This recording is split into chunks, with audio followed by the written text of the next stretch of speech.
دوستو ابھی کچھ دن پہلے ہی ہم نے اپنے چینل پر ترکی کے ایک نئے سیریل یعنی مندرمان جلال الدین کے بارے میں ویڈیو اپلوڈ کی تھی، جس ویڈیو میں ہم نے آپ کو نہ صرف اس سیریل سے جڑی بہت ساری معلومات دی تھی بلکہ ساتھ ہی ساتھ ہم نے آپ کو یہ بھی بتایا تھا کہ آخر ترکی اپنا یہ نیا سیریل اتہاس کے کسی یودھا کے اوپر بنا رہا ہے۔ لیکن دوستو اس ویڈیو کے کومنٹس باکس میں اگر سب سے زیادہ کوئی کومنٹ کی گئی تھی تو وہ یہ تھی کہ please make a video on full history of Jalal uddin Khwarazm شاہ، یعنی جلال الدین خوارزم شاہ کے اوپر ایک ایسی کمپلیٹ ویڈیو کریٹ کی جائے کہ جس میں ان کی پوری ہسٹری کو کور کیا جائے، یعنی وہی جلال الدین خوارزم شاہ کہ جن کے اوپر ابھی حال ہی میں ترکی اور ازبکستان نے مل کر ایک بڑا اتہاسک سیریل بنایا ہے۔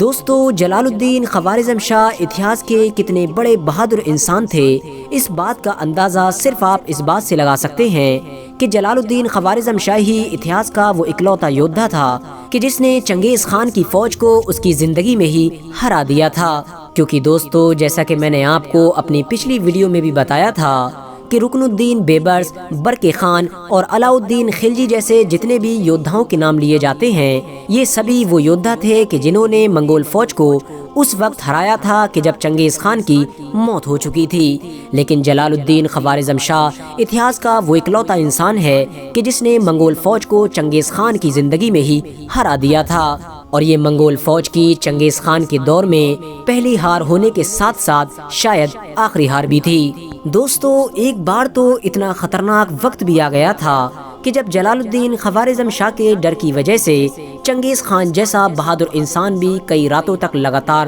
سو نہ سکا تھا، کیونکہ اس کو ہمیشہ جلال الدین خوارزم شاہ کا ہی ڈر ستاتا رہتا تھا اور اس کے دماغ میں ہمیشہ جلال الدین ہی بسا رہتا تھا۔ وہ سوچتا تھا کہ آخر میں نے جلال الدین خوارزم شاہ جیسے کم عمر کے لڑکے کو ہلکا سمجھ کر چھوڑنے کی بھول کیوں کر دی تھی۔ اس کے علاوہ دوستو چنگیز خان نے جلال الدین خوارزم شاہ کے بارے میں یہ بھی کہا تھا کہ کاش جلال الدین جیسا ایک بیٹا میرے پاس بھی ہوتا، کیونکہ اگر جلال الدین میرا بیٹا ہوتا تو پھر مجھ کو پوری دنیا جیتنے سے کوئی نہیں روک سکتا تھا۔ اس کے علاوہ بھی چنگیز خان نے جلال الدین خوارزم شاہ کی تعریف کرتے ہوئے بہت ساری باتیں کہی تھیں جو آج کی اس ویڈیو میں ہم آپ کو آگے چل کر ضرور بتائیں گے۔ دوستو جلال الدین خوارزم شاہ کی بہادری کا اندازہ آپ اس بات سے بھی لگا سکتے ہیں کہ جلال الدین خوارزم شاہ صرف اور صرف 32 سال کی عمر میں شہید ہو گئے تھے، یعنی 32 سال کی عمر میں اس دنیا سے رخصت ہو گئے تھے۔ لیکن اس کے باوجود بھی انہوں نے اتنے چھوٹے سے دور میں ہی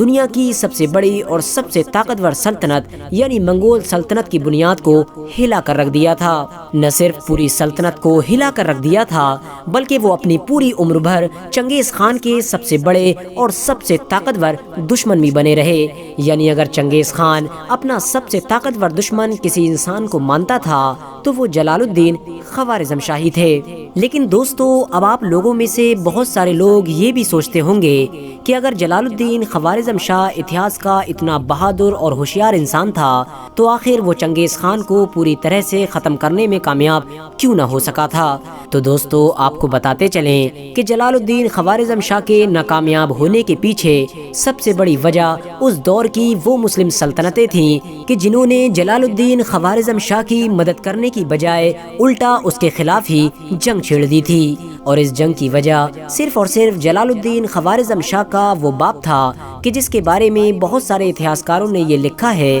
کہ یہ انسان حد سے زیادہ گھمنڈی انسان تھا۔ دوستو جلال الدین خوارزم شاہ کی پیدائش 1199 میں خوارزمی سلطنت کے شاہی خاندان میں ہوئی تھی۔ جلال الدین خوارزم شاہ کے والد کا نام علاء الدین خوارزم شاہ تھا۔ یہ اس دور میں خوارزمی سلطنت کے حکمران تھے، کیونکہ دوستو اس وقت تک مسلمانوں کی خلافت عباسیہ حد سے زیادہ کمزور ہو چکی تھی، جس کی وجہ سے پوری مسلم دنیا الگ الگ سلطنتوں میں بٹ چکی تھی۔ لیکن دوستو ان سبھی مسلم سلطنتوں میں سے بھی جو سلطنت اس دور میں سب سے زیادہ بڑی تھی وہ جلال الدین خوارزم شاہ کے والد کی سلطنت یعنی خوارزمی سلطنت ہی تھی۔ یہی وجہ تھی کہ اس دور میں خوارزمی سلطنت کو مسلم دنیا کی سب سے طاقتور سلطنت مانا جاتا تھا۔ لیکن دوستو بدقسمتی سے اسی دور میں ہی چنگیز خان نام کا ایک خطرناک طوفان بھی ہماری دنیا میں ظاہر ہو چکا تھا، ایک ایسا طوفان کہ جو جس علاقے میں بھی نکل جایا کرتا تھا اس پورے علاقے کو ہی برباد کر دیا کرتا تھا۔ لیکن دوستو، کیونکہ اس دور میں خوارزمی سلطنت طاقتور ہونے کے ساتھ ساتھ پوری دنیا میں ویاپار یعنی بزنس کی وجہ سے بھی مشہور تھی، یہی وجہ تھی کہ چنگیز خان نے اس سلطنت پر حملہ کرنے کی بجائے اس سلطنت سے ویاپار کرنے کا فیصلہ کیا اور خوارزمی سلطنت کے حکمران یعنی علاء الدین خوارزم شاہ کو ایک خط لکھا۔ اس خط میں چنگیز خان نے لکھا کہ اے علاء الدین خوارزم شاہ، میں تمہاری سلطنت پر حملہ کرنا نہیں چاہتا ہوں، بلکہ میں تو تمہاری سلطنت سے ویاپار کرنا چاہتا ہوں۔ چنگیز خان کا یہ خط پڑھ کر علاء الدین خوارزم شاہ بھی بہت خوش ہوا اور اس نے فوراً چنگیز خان کی طرف ایک خط روانہ کیا، جس خط میں علاء الدین خوارزم شاہ نے لکھا کہ میں تمہاری بات سے پوری طرح سے ایگری کرتا ہوں، یعنی میں تمہاری شرط کو منظور کرتا ہوں۔ یہ جواب پڑھتے ہی چنگیز خان نے فوراً اپنی منگول سلطنت سے ویاپاریوں کا ایک بڑا قافلہ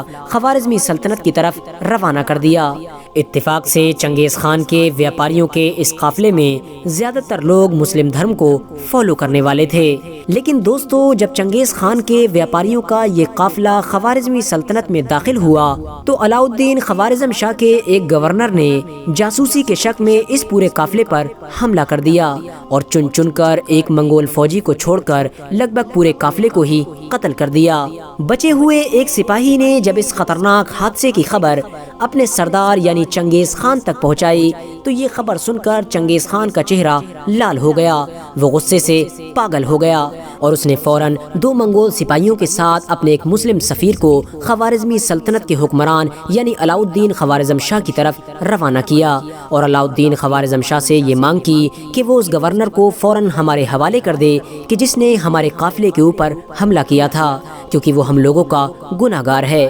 لیکن دوستو، ایسی کنڈیشن میں جہاں ایک طرف علاء الدین خوارزم شاہ کو چاہیے تھا کہ وہ اپنے اس گناہ گار گورنر کو سزا دے، تو وہیں دوسری طرف علاء الدین خوارزم شاہ نے بالکل الٹا کیا، بلکہ علاء الدین خوارزم شاہ نے ایک ایسی ایتہاسک غلطی کی کہ جس غلطی نے نہ صرف پوری خوارزمی سلطنت کو برباد کیا بلکہ اور بھی بہت ساری مسلم سلطنتوں کو تہس نہس کر دیا، اور وہ غلطی یہ تھی کہ علاء الدین خوارزم شاہ نے اس گنہگار گورنر کو چنگیز خان کے حوالے کرنے کی بجائے خود چنگیز خان کے مسلم سفیر کو ہی قتل کر دیا اور اس مسلم سفیر کے ساتھ آنے والے 2 منگول فوجیوں کا بھی مذاق اڑایا اور ان کی داڑھی اور سر کے بالوں کو کاٹ کر انہیں چنگیز خان کی طرف روانہ کر دیا۔ جب یہ دونوں منگول فوجی اپنے سردار یعنی چنگیز خان کے پاس واپس پہنچے اور چنگیز خان کو اپنے ہی مسلم سفیر کے قتل کی داستان سنائی تو چنگیز خان آپے سے باہر ہو گیا اور اس نے فوراً 1 لاکھ کی فوج لے کر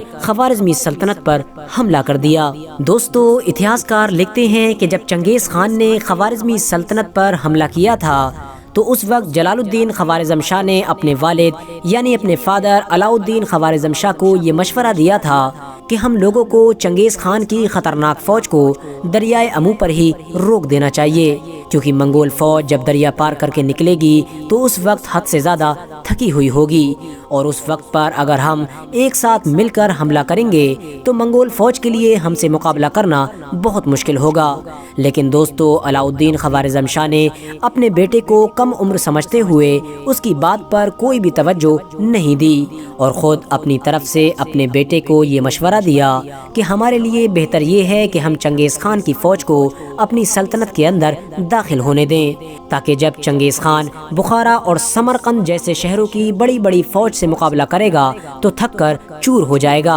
اور پھر اچانک سے ہم لوگ اس کے اوپر حملہ کر دیں گے۔ دوستو، آپ کو بتاتے چلیں کہ بخارا اور سمرقند بھی اس دور میں خوارزمی سلطنت کے ایک بڑے شہر مانے جاتے تھے، لیکن دوستو، علاء الدین خوارزم شاہ کے لیے اپنے بیٹے کی بات نہ ماننا بہت بھاری پڑ گیا، کیونکہ دوستو، علاء الدین خوارزم شاہ نے الگ الگ شہروں کے لیے اپنی فوج کو ٹکڑوں میں بانٹ دیا تھا، جس کی وجہ سے اب لگ بھگ پوری ہی فوج کمزور ہو چکی تھی اور اس بات کا چنگیز خان نے بھرپور فائدہ اٹھایا۔ اس نے سب سے پہلے سمرقند شہر پر حملہ کیا اور اس کو بہت آسانی کے ساتھ فتح کر لیا۔ نہ صرف فتح کیا بلکہ اس شہر میں رہنے والے ایک ایک انسان کو چن چن کر قتل کر ڈالا، پورے شہر کو آگ لگا دی اور مرنے والے لوگوں کی کھوپڑیوں کے مینار بنا دیے۔ اس کے بعد چنگیز خان نے بخارا کو نشانہ بنایا اور چنگیز خان نے بخارا جیسے ڈیولپ شہر کی بھی اینٹ سے اینٹ بجا دی، اور اس شہر میں بھی چنگیز خان نے اسی ظلم کی داستان کو دہرایا کہ جس طرح کا ظلم و ستم اس نے بخارا سے پہلے سمرقند میں کیا تھا، یعنی بخارا شہر کو بھی آگ لگا دی۔ اس کے بعد اس نے خوارزمی سلطنت کی راجدھانی یعنی خیبہ پر حملہ کیا اور اس شہر کو بھی بڑی آسانی کے ساتھ تباہ کر دیا، اور اس طرح سے دھیرے دھیرے اب لگ بھگ پوری ہی خوارزمی سلطنت برباد ہو گئی۔ لیکن دوستو، ایسے خطرناک حالات کو دیکھتے ہوئے جلال الدین خوارزم شاہ نے بڑی ہوشیاری کے ساتھ اپنے والد یعنی علاء الدین خوارزم شاہ کو خیبہ شہر سے نکال لیا اور ایک ایسے سمندری تٹ پر جا کر پناہ لی کہ جہاں پر منگولوں کا پہنچنا بہت مشکل تھا۔ لیکن دوستو، جلال الدین خوارزم شاہ کے والد یعنی علاء الدین خوارزم شاہ اپنی سلطنت کی بربادی کے اس صدمے کو برداشت نہ کر سکے اور اسی سمندری ٹیلے پر ہی ان کا انتقال ہو گیا۔ لیکن اس انتقال سے پہلے ہی علاء الدین خوارزم شاہ نے سب لوگوں کے سامنے اپنے بہادر بیٹے یعنی جلال الدین خوارزم شاہ کو اپنا جانشین بنا دیا۔ جانشین بنتے ہی جلال الدین خوارزم شاہ نے اپنے گنے چنے وفادار ساتھیوں کے ساتھ مل کر منگول فوج پر گھات لگا کر حملے کرنا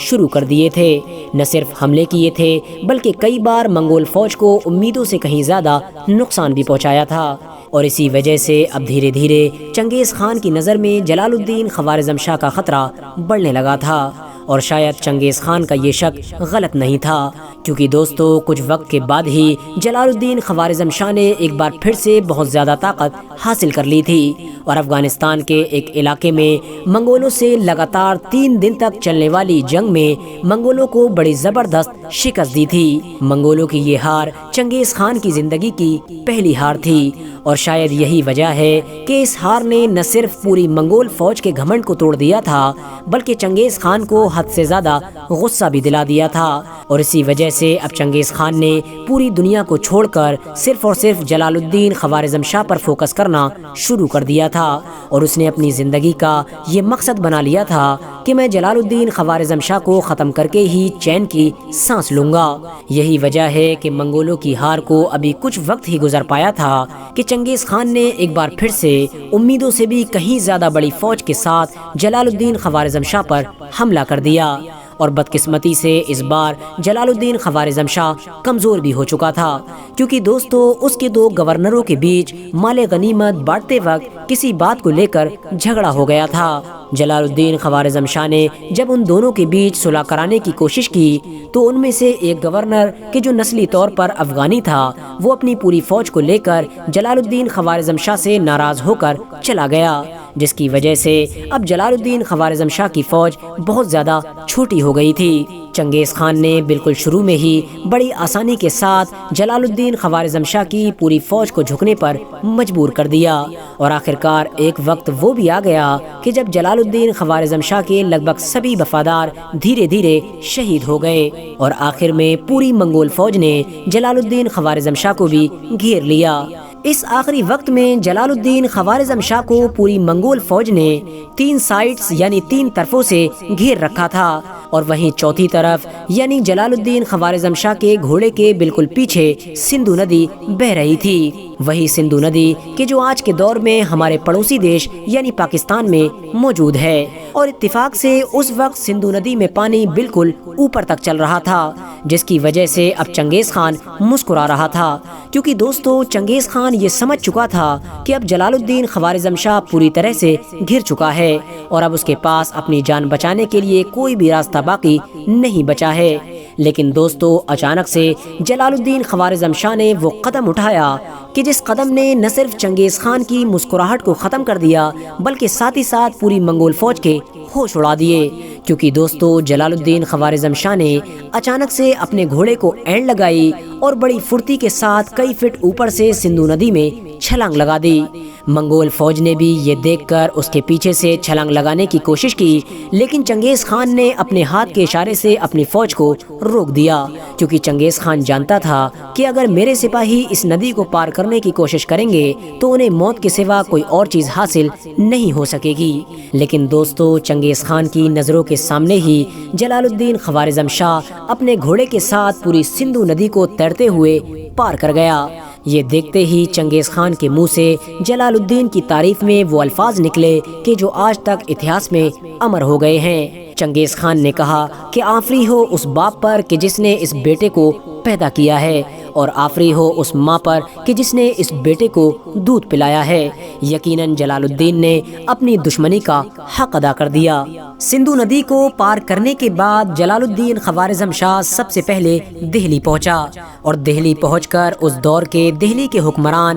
یعنی سلطان التتمش سے چنگیز خان کے خلاف مدد مانگی، لیکن سلطان نے جلال الدین خوارزم شاہ کو چنگیز خان کے خلاف مدد کرنے سے انکار کر دیا۔ دہلی سے انکار ہونے کے بعد جلال الدین خوارزم شاہ نے اب واپس لوٹنے کا فیصلہ کیا، اور جلال الدین خوارزم شاہ ایک بار پھر سے سندھ ہوتا ہوا عراق اور ایران کی طرف نکل گیا۔ جلال الدین خوارزم شاہ نے راستے میں کئی علاقوں کو فتح بھی کیا، لیکن جلال الدین خوارزم شاہ کی یہ ساری چھوٹی چھوٹی کامیابیاں تھیں۔ اس کے بعد جلال الدین خوارزم شاہ منگولوں کے خلاف مدد حاصل کرنے کے لیے آج کے دور کے ترکی کے علاقے میں بھی پہنچ گئے تھے، جہاں پر اس وقت سلجوکیوں کی حکومت قائم ہوا کرتی تھی۔ لیکن دوستو، سلجوکیوں نے جلال الدین خوارزم شاہ کی مدد کرنے سے صاف انکار کر دیا، کیونکہ دوستو سلجوکی تو پہلے سے ہی جلال الدین خوارزم شاہ کے والد یعنی علاء الدین خوارزم شاہ کی حرکتوں کی وجہ سے خوارزمی سلطنت سے ناراض رہا کرتے تھے، بلکہ ساتھ ہی ساتھ سلجوکی سلطنت نے جلال الدین خوارزم شاہ کے خلاف اس دور کی ایک اور بڑی مسلم سلطنت یعنی ایوبی سلطنت سے گٹھ جوڑ کر لیا، اور ان دونوں نے مل کر ایک ساتھ جلال الدین خوارزم شاہ پر حملہ کر دیا، اور اس طرح سے جلال الدین خوارزم شاہ ایوبیوں اور سلجوکیوں سے اپنی زندگی کی آخری جنگ بھی ہار گئے تھے۔ اتہاسکار لکھتے ہیں کہ جلال الدین خوارزم شاہ اکثر لوگوں کو یہ سمجھانے کی کوشش کیا کرتے تھے کہ میں ایک بڑی جنگ لڑنے کی تیاری کر رہا ہوں، لیکن کوئی بھی انسان ان کے اوپر بھروسہ نہیں کیا کرتا تھا۔ دوستو، اب اگر بات کی جائے جلال الدین خوارزم شاہ کی موت کے بارے میں، تو آپ کو بتاتے چلیں کہ زیادہ تر اتہاسکاروں کا یہ ماننا ہے کہ جلال الدین خوارزم شاہ کو کرد لٹیروں نے قتل کیا تھا، اور اس طرح سے اتہاس کا یہ مشہور یودھا صرف اور صرف 32 سال کی عمر میں ہماری اس دنیا سے رخصت ہو گیا تھا۔ فی الحال دوستو، آج کی اپنی ویڈیو کو ہم یہیں پر ختم کرتے ہیں۔ ویڈیو پسند آنے پر نہ صرف ویڈیو کو لائک کر دیں بلکہ اپنے فرینڈز کے ساتھ بھی ضرور شیئر کر دیں، اور اسی طرح کی نالجبل اور ہسٹوریکل ویڈیوز ہمیشہ دیکھنے کے لیے ہمارے اس چینل کو سبسکرائب کر کے ساتھ ہی میں بیل آئیکن کو بھی پریس کر دیں۔